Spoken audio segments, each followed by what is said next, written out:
Bradesco, encare o futuro. Abra sua conta pelo app. Olá, boa noite. Boa noite. São Paulo terá uma usina de oxigênio instalada em Ribeirão Preto, no interior do estado. No sábado, pacientes foram transferidos de unidades de pronto atendimento por problemas no fornecimento do produto. O estado completou uma semana com média diária de mais de 400 mortes por Covid-19.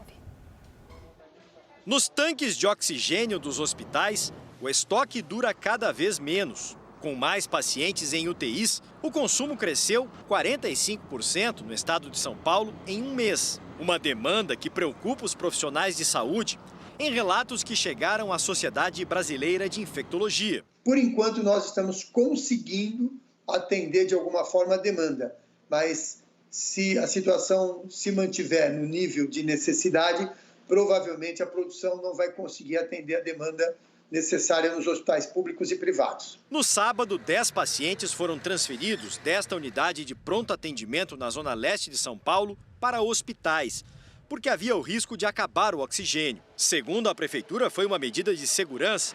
A entrega do gás medicinal estava atrasada. Depois acabou sendo normalizada no mesmo dia. Hoje, no Palácio dos Bandeirantes, o governador de São Paulo, João Dória, se reuniu com representantes das empresas que fornecem oxigênio para os serviços de saúde. As indústrias afirmam ter condições de entregar a quantidade prevista nos contratos para abastecer os serviços públicos. A maior preocupação do governo é com o abastecimento de oxigênio nos 400 novos leitos que serão abertos no estado até o fim do mês. Em unidades básicas de saúde e de pronto atendimento, o fornecimento é por meio de cilindros, que precisam ser substituídos e transportados até a indústria para cada recarga. Serão necessários mais equipamentos? Por isso, o governo está pedindo doações ou empréstimo de cilindros usados por empresas nas linhas de produção. A meta é conseguir mais 3.000 equipamentos. Para aumentar a disponibilidade de oxigênio, uma cervejaria vai montar em até 10 dias uma usina para o envasamento do produto, com capacidade para preparar 125 cilindros por dia. Uma distribuidora de gás vai adaptar parte da frota de caminhões para ajudar no transporte entre a usina e as unidades de saúde. As universidades estaduais, junto com empresas de solda, já estão fazendo a primeira parte do levantamento e doações, mas toda ajuda nesse momento é muito importante. Veja agora outros destaques do dia. Estado do Rio de Janeiro anuncia super feriado e a capital vai proibir serviços não essenciais. Em todo o país, cidades com medidas restritivas sofrem com o transporte público lotado. Colapso em hospitais ameaça também países da Europa. Novo estudo reafirma a alta eficiência da vacina de Oxford. Na nova série especial, bichos de estimação que espantam a solidão do isolamento, como os porcos Cascão e Baby.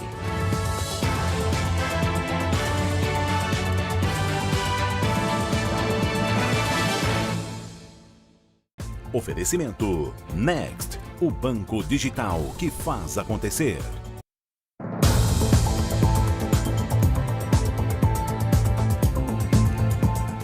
O governo de São Paulo cobrou hoje o Ministério da Saúde para que se cumpra uma determinação do Supremo Tribunal Federal. Segundo o STF, os custos dos leitos de UTI ativados na pandemia para pacientes graves com Covid-19 devem ser pagos pelo Ministério.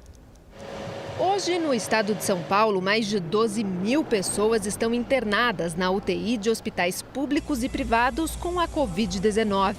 Quase metade em vagas do Sistema Único de Saúde. Para o Supremo, todos os leitos deveriam ser custeados pelo governo federal. A ordem foi determinada pela ministra Rosa Weber a pedido da Procuradoria-Geral do Estado de São Paulo. O Ministério da Saúde chegou a anunciar repasses para São Paulo, mas os valores liberados, segundo o governo do estado, representam apenas 20% do montante atrasado. A cada dia, um leito de UTI custa em média R$ 1.600. A Secretaria de Saúde de São Paulo diz que o Ministério nunca pagou o valor total, até que em março os repasses foram suspensos. O governo federal tem deixado os estados e municípios brasileiros numa situação asfixiante. O governo federal é ausente, seja no oxigênio, seja no financiamento de UTIs, e isso ele faz de maneira deliberada. Ele abandona o SUS quando deixa de pagar um leito de UTI. A ministra Rosa Weber, do Supremo Tribunal Federal, alertou à Advocacia Geral da União que o não cumprimento, caso comprovado, pode configurar crime de prevaricação, ato de improbidade administrativa ou até crime de responsabilidade. Hoje, em coletiva, o Comitê de Saúde de São Paulo disse que o estado começa a enxergar os primeiros sinais de controle da pandemia, as medidas restritivas adotadas há uma semana. Nós tivemos uma ocupação máxima de leitos de unidade de terapia intensiva em 71 municípios do estado de São Paulo na sexta-feira.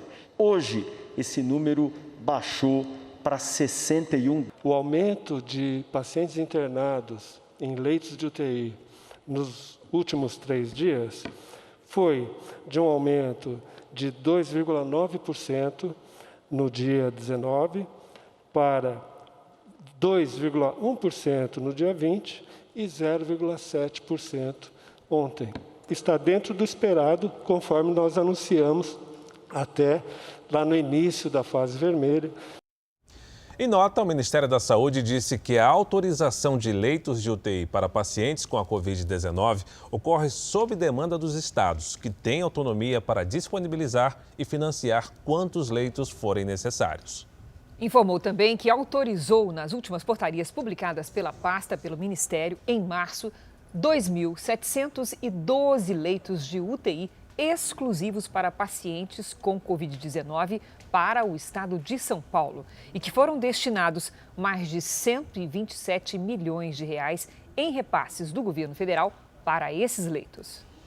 Começou a valer hoje um novo decreto que autoriza a reabertura do comércio e dos serviços não essenciais no Rio Grande do Sul.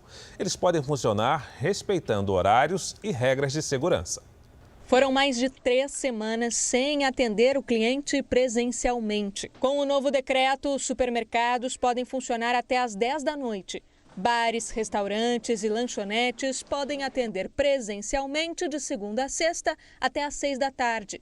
Nos demais dias e horários, só retirando o pedido ou por delivery.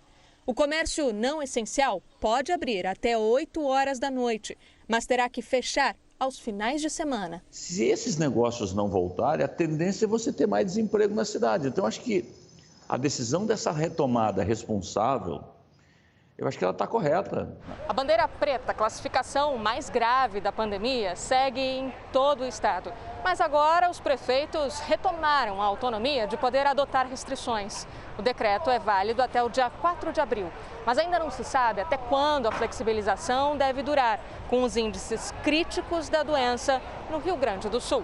Nos últimos dias, o estado alcançou o topo da lista no país com a maior taxa de crescimento de casos de coronavírus. E chegou a registrar um recorde de 502 óbitos em apenas um dia. Por isso, o Comitê Científico e Médico do Governo Gaúcho ressalta que é preciso seguir à risca os protocolos. A gente sabe que se a transmissão fica descontrolada, no fim isso prejudica muito mais a economia, porque fica naquela questão de abrir e fechar, abrir e fechar. Então a gente precisa realmente de um esforço concentrado agora para reduzir muito a transmissão para poder abrir com segurança. O governo do estado do Rio de Janeiro anunciou um super feriado a partir desta sexta-feira. A cidade do Rio de Janeiro e também Niterói adotaram hoje medidas restritivas mais severas. Em comum acordo, as prefeituras do Rio de Janeiro e de Niterói proibiram o funcionamento de serviços não essenciais entre a próxima sexta-feira e a Páscoa. Os comitês científicos que assessoram as cidades do Rio e de Niterói entendem que medidas mais rigorosas precisam ser adotadas. A recomendação dos especialistas é reduzir a circulação de pessoas na região metropolitana para tentar frear o aumento do número de casos de Covid-19. Hoje, o maior lote de vacinas chegou ao Rio de Janeiro. São 759 mil doses. A remessa deve acelerar o cronograma de vacinação e garantir a segunda dose para quem já tomou a primeira. A semana começou com uma fila de quase 500 pessoas à espera de um leito, número que fez o governo do estado do Rio endurecer as medidas de prevenção.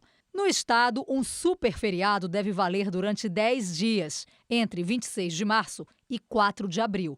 Bares e restaurantes vão poder funcionar até 11 da noite, com metade da capacidade. As mesas devem ter no máximo 4 pessoas. Shoppings e centros comerciais só com 40% da capacidade, de meio-dia às 8 da noite. O mesmo horário vale para o setor de serviços. As escolas públicas e privadas não funcionarão. Em uma rede social, o prefeito Eduardo Paes criticou o governador em exercício, Cláudio Castro, e chamou o superferiado de castrofolia. O governador Cláudio Castro disse que não será um feriado de folia. Vai ser um feriado de pessoas em casa. O feriado prolongado ainda depende da aprovação da Assembleia Legislativa. Depois do anúncio das medidas, houve protesto na zona sul do Rio.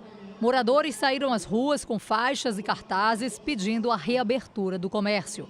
No fim de semana, as praias ficaram fechadas, mesmo com calor de 37 graus. As areias estavam vazias. Também aqui em São Paulo, algo muito semelhante para reagir ao super feriado que a cidade terá a partir de sexta-feira. As cidades do litoral paulista vão adotar medidas restritivas para conter a viagem dos turistas. Na véspera do aumento das restrições, teve fila na porta do supermercado. A partir desta terça-feira, por 13 dias, mercados, açougues e padarias da Baixada Santista vão abrir só durante a semana e até às 8 da noite. Transporte público também vai circular apenas em dia útil e com horários reduzidos. São ações para evitar o colapso da saúde, afirmam os 9 prefeitos da região. Todas as cidades estão com ocupação de leitos superior a 80%. Há 10 dias, as praias do litoral paulista estão fechadas. Mesmo assim, ainda acontecem flagrantes de desrespeito.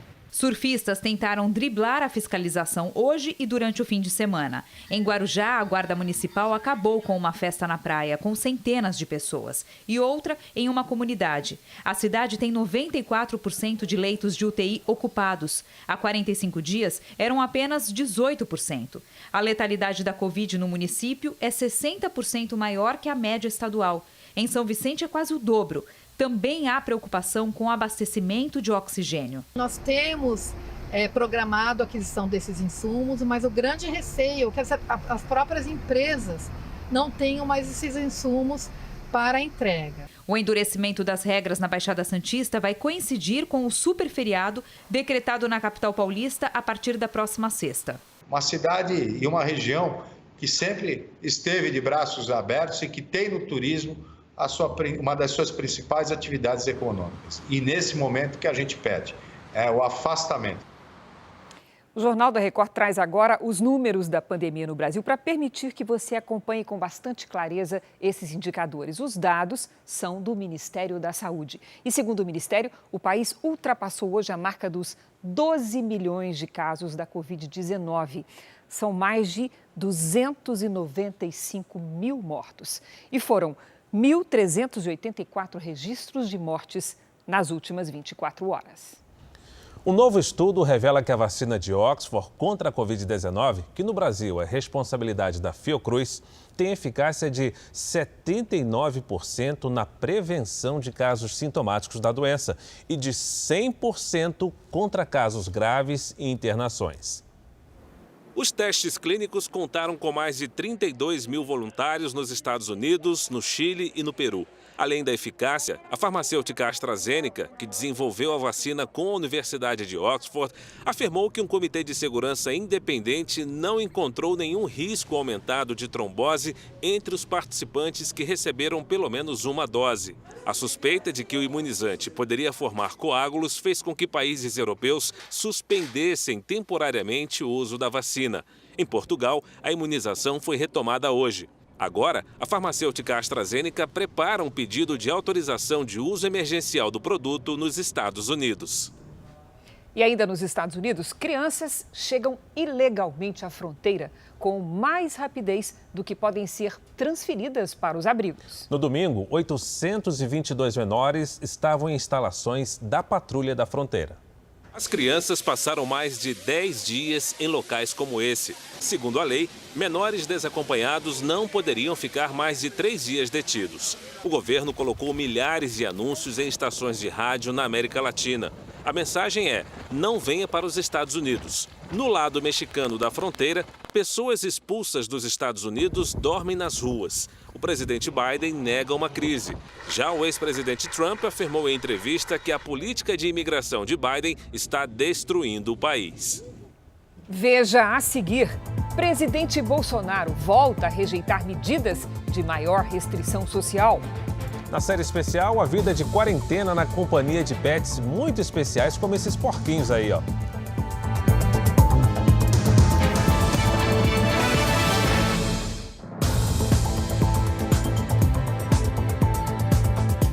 O presidente Jair Bolsonaro voltou hoje a rejeitar a criação de medidas de maior restrição contra a pandemia, como defendem os governadores. O Ministério da Saúde, uma semana após ser escolhido por Bolsonaro, Marcelo Queiroga ainda não assumiu a pasta. No fim da tarde, o presidente assinou o decreto que regulamenta o Fundo de Desenvolvimento da Educação Básica, o Fundeb, e também sancionou a lei para que a cegueira em um dos olhos seja considerada deficiência visual. Na cerimônia, Bolsonaro voltou a falar que não vai decretar medidas mais restritivas. Estou preocupado com vida, sim. O homem com fome, uma mulher com fome, vai sair de casa e vai fazer aquilo que nós não queremos. Se ficar em lockdown 30 dias acabar com o vírus, eu topo. É saber o que não vai acabar. Eu devo mudar meu discurso? Eu devo me tornar mais maleável? Eu devo ceder? Fazer igual a grande maioria está fazendo? Se me convencerem do contrário, faço. Mas não me convenceram ainda. Devemos lutar contra o vírus e não contra o presidente. Mais cedo, em outra solenidade de lançamento de um programa para revitalizar bacias hidrográficas, o presidente demonstrou otimismo. Estamos dando certo, apesar de um problema gravíssimo que enfrentamos desde o ano passado. Mas o Brasil vem dando exemplo. Somos um dos poucos países que está na vanguarda na busca de soluções. Em conversa com apoiadores, Bolsonaro falou que vai acionar o Ministério da Defesa para garantir a aplicação da vacina. Vou hoje levar à defesa a possibilidade dos batalhões nossos ajudar na vacinação. A vacina está só lá embaixo na Fiocruz, são 5 milhões por semana, já começamos a produção. No início do dia, o presidente se reuniu no Palácio da Alvorada com o ministro da Saúde, Eduardo Pazuello, que deve ficar no ministério até a próxima quarta-feira. O presidente estuda criar o Ministério Extraordinário da Amazônia, para que Pazuello fique à frente da pasta. Fontes do Planalto acreditam que, se a criação desse ministério não der certo, Bolsonaro teria para Pazuello um cargo de assessor especial ou secretário de Assuntos Estratégicos, aqui do Planalto. Na próxima quarta-feira, o presidente Jair Bolsonaro deve se encontrar com os presidentes da Câmara, do Senado e do STF. É um primeiro passo para a criação de um comitê de enfrentamento da Covid-19. O ministro do Supremo Tribunal Federal, Marco Aurélio Mello, vai ser o relator da ação do governo federal contra o toque de recolher e também as medidas restritivas adotadas pelos estados do Rio Grande do Sul, Bahia e Distrito Federal. O ministro não tem prazo para se posicionar sobre esse assunto. Menos de 10% dos brasileiros têm previdência privada. Vamos conversar sobre o assunto com a Patrícia Lages. Boa noite, Patrícia. Que pena que as pessoas têm pouco recurso para essa poupança, que é olhando para o futuro, né? Exatamente, Cris. E também tem muita falta de informação. Boa noite para você, boa noite para você aí de casa. A gente vai ver aqui alguns dados bem curiosos a respeito disso. Um levantamento mostrou que 35% dos brasileiros que têm previdência privada não sabem em que fundo está investido o seu dinheiro. 55% não sabem quanto pagam de taxas. 54% não sabem nem quanto rende. Mesmo assim, 59% das pessoas disseram estar satisfeitas com o plano. Mas é preciso obter essas informações e ficar de olho também nas taxas. E as principais são taxa de administração, de carregamento de entrada e saída e taxa de performance. Tudo isso está no contrato, mas muita gente assina sem ler. Agora, previdência privada é um investimento para o futuro que pode ter risco. Como é que se evita o risco? Cris, tem 4 passos aqui bastante importantes. O primeiro deles é ter um objetivo que não é apenas a aposentadoria, não. Pode ser, por exemplo, uma previdência infantil para garantir os estudos ou um fundo para grandes aquisições, como, por exemplo, a compra de um imóvel. O segundo é comparar as taxas, assim como a gente faz pesquisa de preços. Precisa pesquisar essas taxas em bancos e em corretoras. Passo 3 é organizar as finanças. Assim você faz as contribuições sem prejudicar o seu orçamento. E, por último, ter um fundo de emergência para não ter de resgatar o dinheiro antes do prazo, porque os impostos comprometem os rendimentos. Planejar o futuro é importante em qualquer tempo, mas quanto mais cedo, menor a contribuição e maior o rendimento. Cris. Obrigada, Patrícia.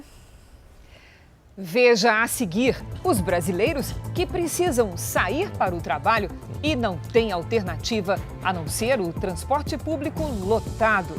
E na série especial, a vida boa de Baby e Cascão, 2 porquinhos que viraram pets queridos durante a pandemia.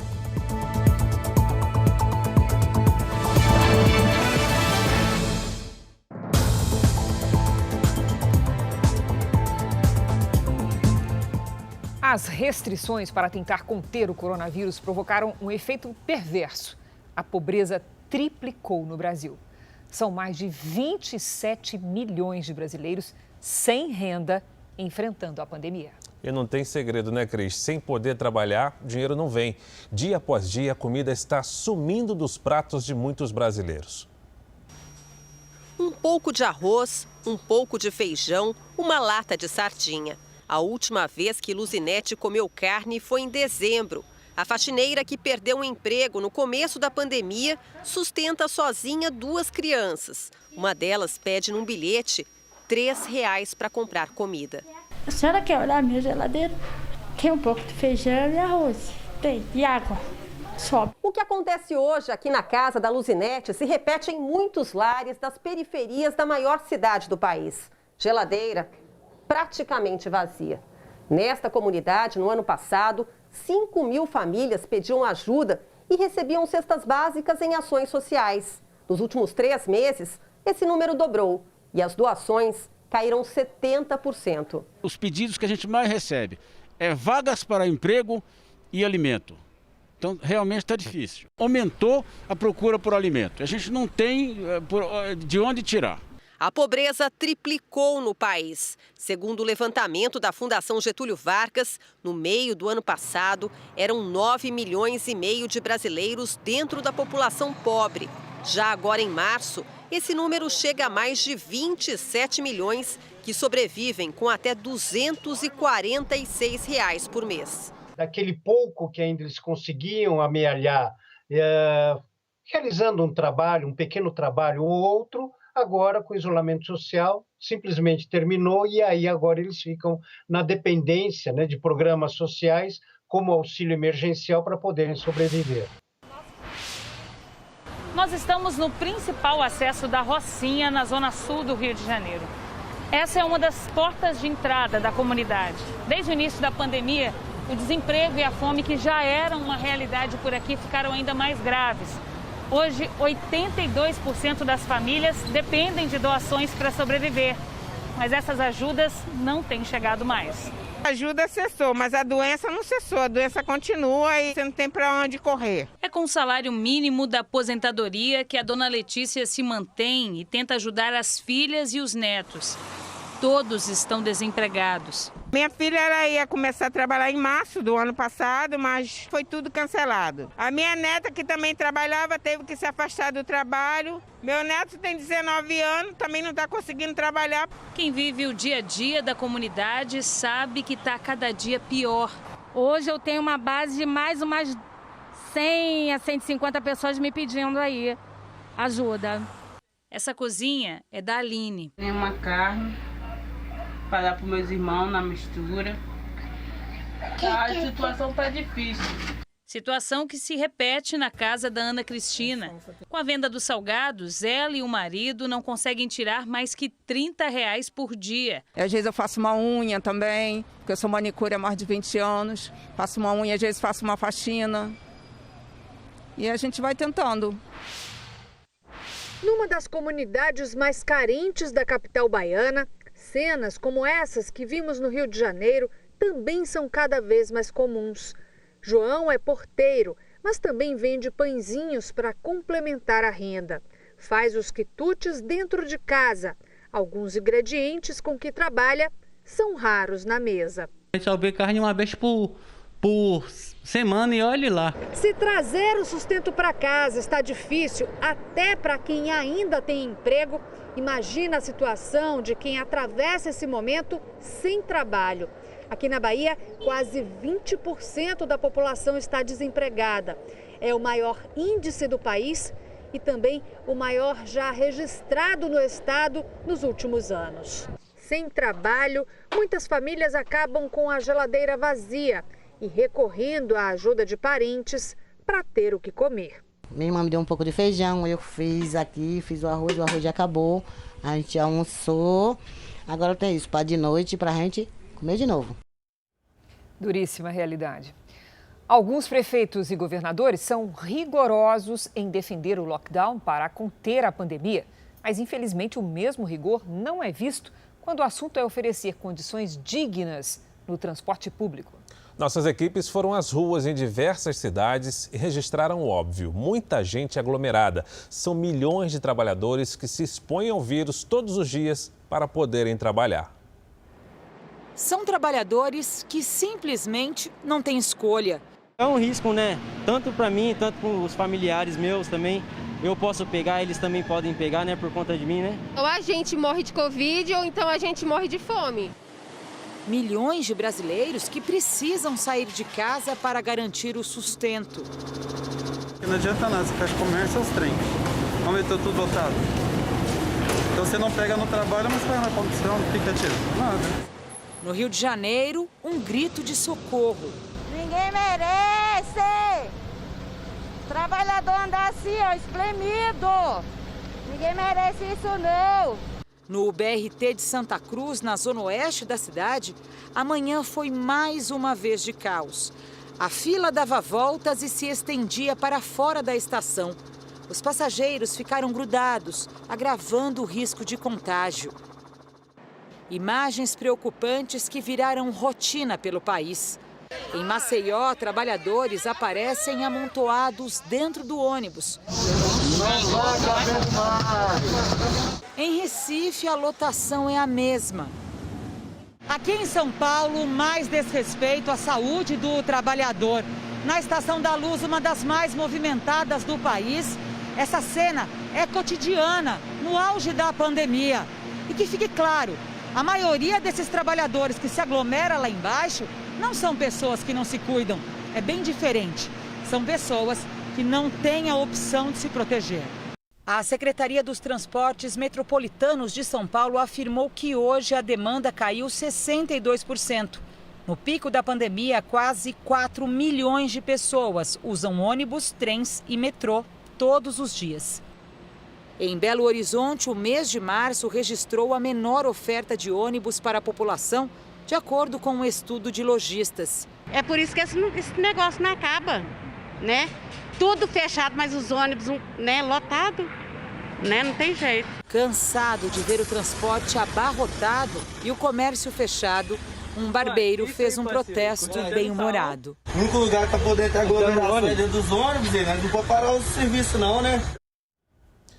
O Ministério da Saúde já requisitou às fábricas brasileiras o fornecimento de medicamentos e insumos para a intubação necessários ao tratamento dos casos mais graves da Covid-19. E a Anvisa adotou critérios de simplificação no registro de produtos para evitar o desabastecimento nos hospitais de todo o país. Na luta contra o tempo para abastecer os estoques, a Anvisa passou a permitir a distribuição de insumos depois de uma simples notificação. O procedimento também facilita a importação, considerando que eles foram avaliados em outras etapas.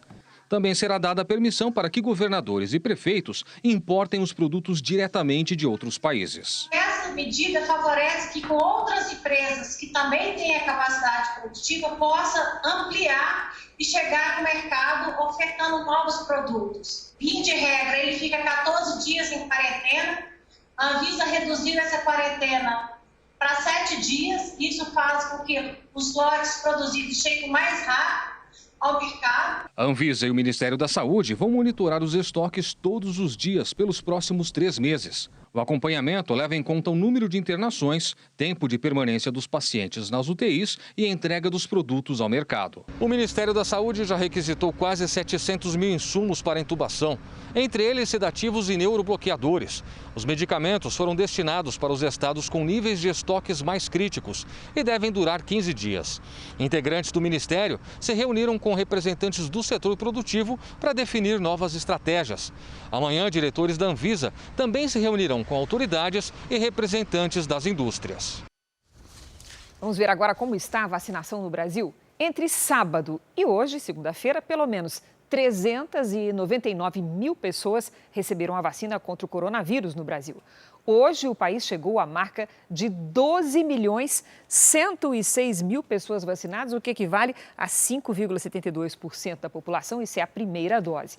E o Amazonas, que é o estado que proporcionalmente mais vacinou, imunizou quase 10% dos moradores, veja, 9,55%, equivalendo a 401 mil moradores, a aplicação da primeira dose. No centro-oeste do país, o estado que mais vacinou foi o Mato Grosso do Sul. São 200 mil pessoas que foram imunizadas também com a primeira dose da vacina. E em São Paulo, mais de 3.567.000 paulistas receberam a primeira dose, o que representa quase 8%, 7,71% da população. Outro estado do Sudeste, o Espírito Santo, vacinou 220.238 pessoas com a primeira dose, 5,42% dos capixabas. E no nosso portal r7.com você pode acompanhar a situação de todos os estados no mapa interativo. O Rio de Janeiro sofre com a falta de leitos de UTI. E em um relatório da Secretaria Estadual de Saúde, mostra que o prefeito Eduardo Paes não teria destinado leitos para pacientes com a Covid-19 em pelo menos 3 hospitais. Nesta segunda-feira, a taxa de ocupação de leitos de UTI na capital era de 91%. A fila de espera já tem mais de 180 pessoas. Em 4 municípios fluminenses, a ocupação de leitos já chegou a 100%. Nesse contexto, um pente fino feito pela própria Secretaria Estadual de Saúde e enviado para o Ministério Público do Rio mostrou que em 3 hospitais mantidos pela Prefeitura havia irregularidades nas prioridades de ocupação de leitos de UTI. Nem todos estavam disponíveis para os pacientes infectados pelo coronavírus. O Ministério Público informou que ainda não recebeu o documento. As informações foram publicadas pelo jornal Correio da Manhã. Pela auditoria, os problemas mais graves atingem os hospitais Evandro Freire, Souza Aguiar e Ronaldo Gazola. No Evandro Freire, por exemplo, se constatou que vários leitos estavam ocupados com pacientes que apresentam diversas patologias que não suspeita ou confirmação de Covid-19. O Souza Aguiar apresenta um alto número de leitos reservados, mas há pacientes que não foram localizados. No Ronaldo Gazola, os leitos reservados não estão de acordo com o censo hospitalar, de modo que esses leitos podem estar vagos ou ocupados por outros pacientes diferentes do que está na plataforma. Para piorar a situação, o hospital de campanha, que era responsabilidade da prefeitura, foi desativado. Hoje não existe mais nenhum hospital de campanha funcionando aqui no estado do Rio. O único que ficou mais tempo aberto foi mantido pela prefeitura no Rio Centro, durante 8 meses. Mas ele foi totalmente desmontado no dia 5 de janeiro, no início da gestão do prefeito Eduardo Paes. Aqui foram investidos 10 milhões de reais no hospital de campanha para funcionar 500 leitos. Porque se hoje faltam 200 leitos, só aqui dentro tinham 500. Para este especialista em gestão na saúde, os hospitais de campanha não deveriam ter sido desmontados. Porque se você tem aqueles hospitais de campanha hoje prontos, abertos, talvez ficasse mais fácil mobilizar pessoas e produtos que eu digo os respiradores, os monitores multiparâmetros, para que funcionassem melhor. Até o momento, o prefeito do Rio, Eduardo Paes, não se manifestou sobre o relatório. A chegada do outono traz preocupação ao Sudeste com risco de estiagem. O sistema Cantareira, que é o maior reservatório de água da região metropolitana de São Paulo, está em estado de atenção com 52% da capacidade. O ideal é acima de 60%. Vamos saber como é que fica a distribuição das chuvas nos próximos dias? Com a Lidiane Sayuri. Boa noite, Lidi. Boa noite, Cris. Para todo mundo que nos acompanha também. Previsão de muita chuva no norte e nordeste, tempo seco em boa parte do centro-sul. Uma forte massa de ar seco sobre o país inibe a formação de nuvens de chuva e o avanço delas para o sudeste. Dessa forma, a umidade do oceano forma temporais no sul. Em Santa Catarina, as tempestades com granizo podem provocar alagamentos e deslizamentos nesta terça-feira. Entre o norte e o nordeste, a circulação de ventos forma chuva pesada no Amazonas, entre o Maranhão e o Rio Grande do Norte e também em Alagoas. Tempo firme em toda a área clara do mapa. À tarde faz até 25 graus em Porto Alegre. No Rio de Janeiro, 34. Em Teresina e Macapá, 31 graus. Lid, tem pedidos para você. Aqui começamos pelo Luiz Alberto, da cidade de Sonora, no Mato Grosso do Sul. Olha aí o Luiz Alberto. É pra já. Olha só, Luiz. Seguinte, tem uma pequena chance de chuva nesta terça-feira à tarde. Depois seca tudo de novo e o calor aumenta. 30 graus é a máxima prevista para amanhã. Tem também a Dona Rose. A Dona Rose, ela quer saber como é que vai ser o tempo na capital paulista, o outono. Olha só, Rose. Seguinte, a gente vai vivenciar bem a estação com manhãs mais frias e tardes quentes, principalmente a partir de abril. Nesta semana, as pancadas de chuva voltam a partir de quarta-feira e o calor à tarde fica acima dos 30 graus. Faça como eles, participe você também da nossa previsão com a hashtag #VocêNoJR pelas redes sociais. Até amanhã, Cris. Obrigada, Lid. Boa noite. Em Angola, a polícia reprimiu de forma violenta as manifestações pacíficas de integrantes da Igreja Universal neste fim de semana. Em algumas cidades houve corre-corre. Manifestantes foram detidos. Neste vídeo, um policial usa um cacetete para dispersar um grupo de manifestantes. Uma senhora chega a cair no chão e se machuca. Segundo ela, todos estavam orando num protesto pacífico. Nós não levamos faca, não levamos arma, não levamos ferros. Nós somos apenas orar, nós só vamos pedir o nosso direito. Os manifestantes querem retomar o controle da Igreja Universal em Angola. Há 1 ano e meio, um grupo de dissidentes, expulso da igreja por atos imorais e ilegais, invade templos à força e com violência. Neste domingo, mais de 15 mil pessoas foram às ruas de todo o país pedir que o governo haja de forma imparcial. Os protestos vêm dias depois de o ministro da Cultura se posicionar a favor dos dissidentes, com base em uma assembleia forjada. Nós lançamos um apelo à Sua Excelência, Presidente da República, de nos receber. Nós só queremos ser ouvidos, porque, infelizmente, eles só ouviram uma parte. Como há brasileiros na igreja, o embaixador do Brasil em Angola diz que acompanha o caso com cuidado. É da livre capacidade de expressão desses integrantes, né, manifestarem as suas preocupações. A embaixada acompanha com muito cuidado, com muita atenção, com muita comunicação com as partes envolvidas, né? Tanto do lado da Igreja Universal do Reino de Deus em Angola, quanto com as autoridades angolanas e com a mídia, né? Os fiéis protocolaram uma carta-denúncia no Escritório das Nações Unidas no país africano. Com mais de 30 mil assinaturas, denunciam os atos de violência das autoridades e a interferência política.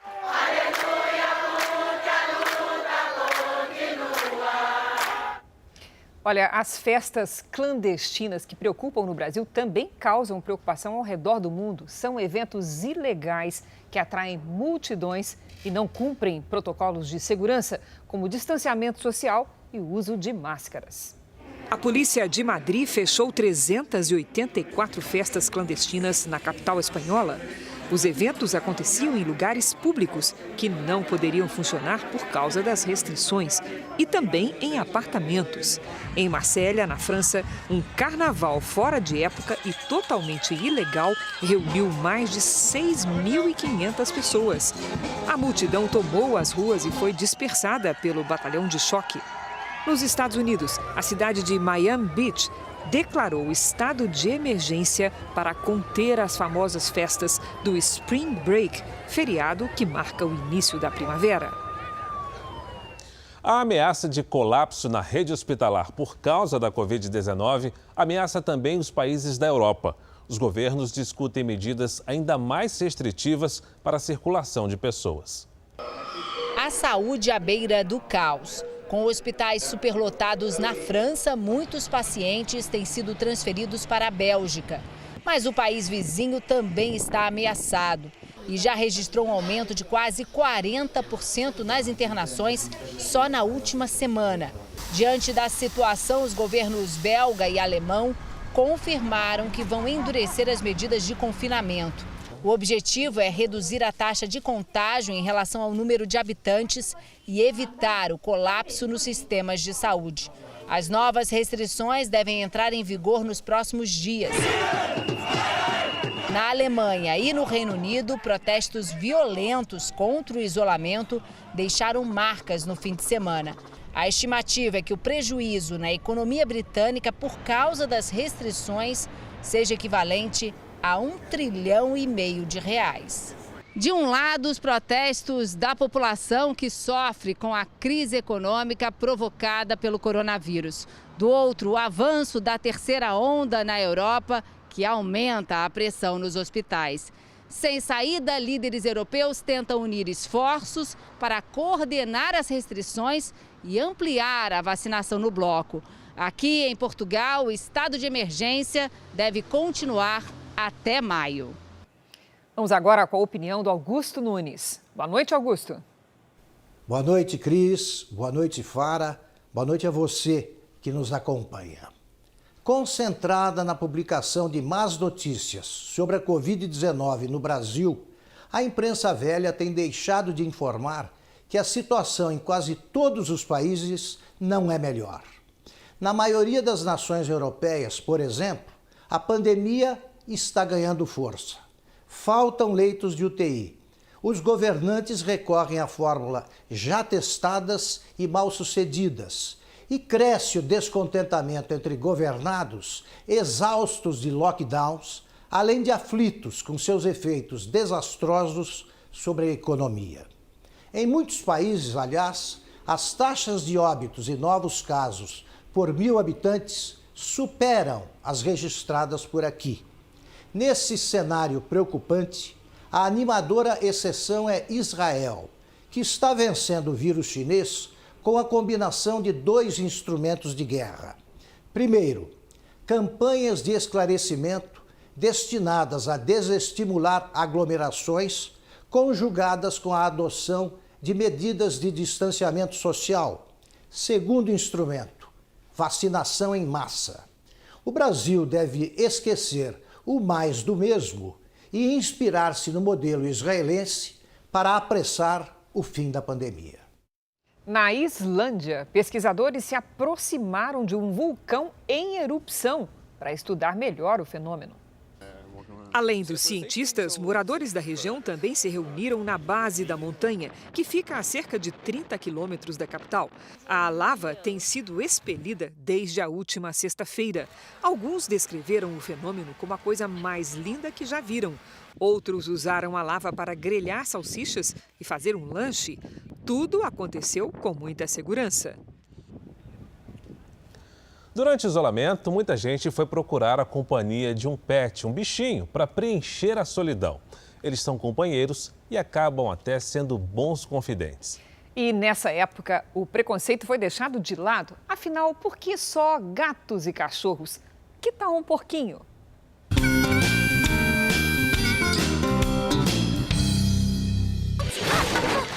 porco fugiu! O que um filme não faz com uma criança? Você vai ficar bem, Wilbur. Seja você mesmo. O sonho da Rayane era ter uma porca, desde pequenininha. Ela sempre falou, mãe, quando eu crescer, eu vou comprar meu apartamento e comprar um porco, porque eu não quero casar. Mas devido à pandemia, eles não saem de casa nada, o aniversário dela é agora em maio. Falei, por que não adiantar o presente já? Agora, por que um porco e não um cachorro, um gato? Eu não sei, desde pequena eu sempre quis ter curiosidade de ter um porco. Tinha um filme que eu gostava muito, que era Menino e o Porquinho. Você passa muito tempo no celeiro. Meus amigos estão lá. Mas dá pra brincar com porco? Dá. Você brinca de quê com porco? A gente dá comida pra ela corre, senta, gira. Aí ela deita em cima de mim.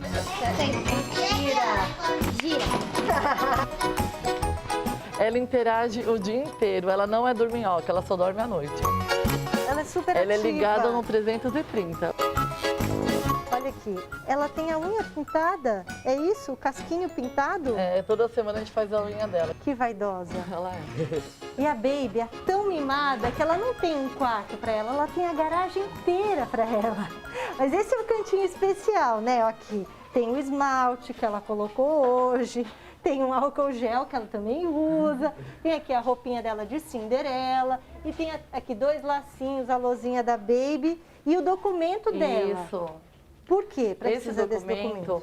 Ela é um animal silvestre, né? Então ela não é um cachorro, um gato que pode ter em casa. Então ela tem que ter a documentação dela. O dia que ela nasceu, tudo certinho. E aí você tem uma... A vacinação dela, né? Que ela toma uma vez por ano só. Pneumonia, né? e rinite. Isso.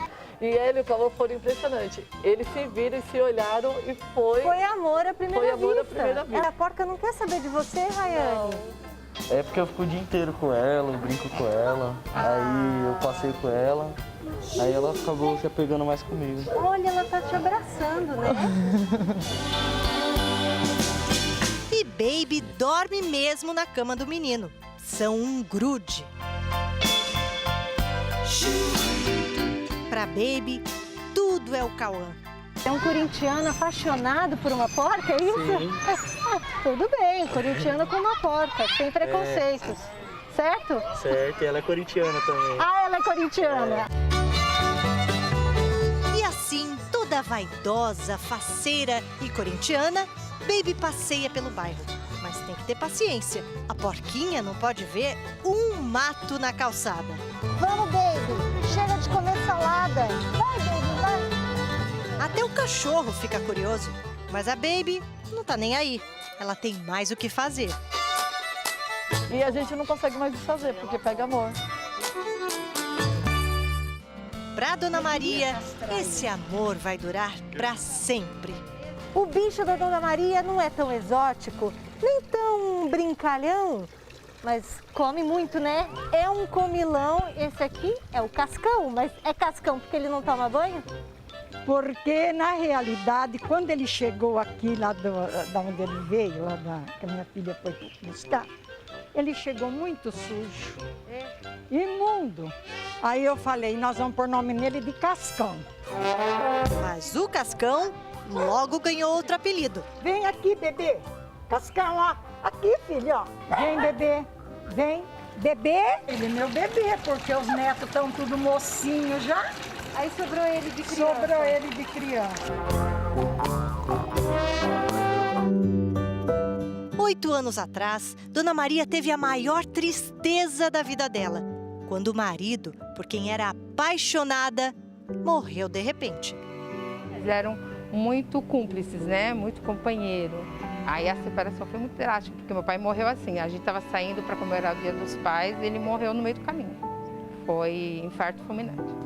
Minha mãe chorava demais, não tinha condições de continuar naquele chororô, não queria mais sair de casa, porque ela não saía mais, só ficava aqui. E quem curou essa dor? Foi o Cascão. Foi o Cascão.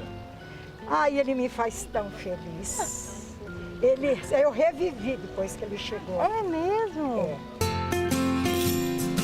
Nesses tempos de isolamento, a companhia de Cascão ficou ainda mais importante na vida de Dona Maria. Eu deito no sofá Ele sempre vem e pula e deita atrás das minhas costas. E eu converso com ele, ele fica me olhando. Parece que ele está entendendo. Ele é um bom ouvinte, ele escuta muito bem. Tudo. E é tratado como um rei. Até iogurte ele ganha. Então ele come na colherzinha? Ai, ele é sem vergonha. Quando ele tá com a barriguinha cheia, ele senta bem sentadinho. Agora, quando não tá, ele fica meio afobado para comer. Bebê? Vai tomar banho, meu filho, vai.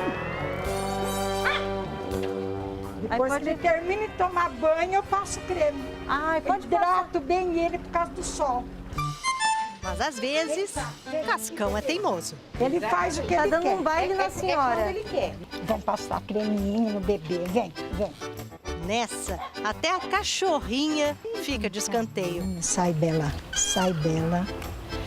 Mas quando a dona finalmente consegue, Cascão se rende à massagem, de barriga cheia e boca suja de iogurte. A senhora diria que ele é tão inteligente quanto os cachorros? Eu acho que é mais. Mais que cachorro? O tempo todo. E onde a senhora vai, ele vai atrás, é? Vai. Quando ele era menorzinho, ele veio pequenininho assim. Aí eu saía, eu levava junto no carro, punha no cestinho, eu levava. Agora ele ficou grande, ele é pesado. Eu não aguento com ele. É pesado. E ele não vai crescer mais? A veterinária falou que ele não cresce mais. Nossa, mas se ele crescer, dona Maria? Minha filha, se ele crescer, ele continua aqui. O que eu vou fazer?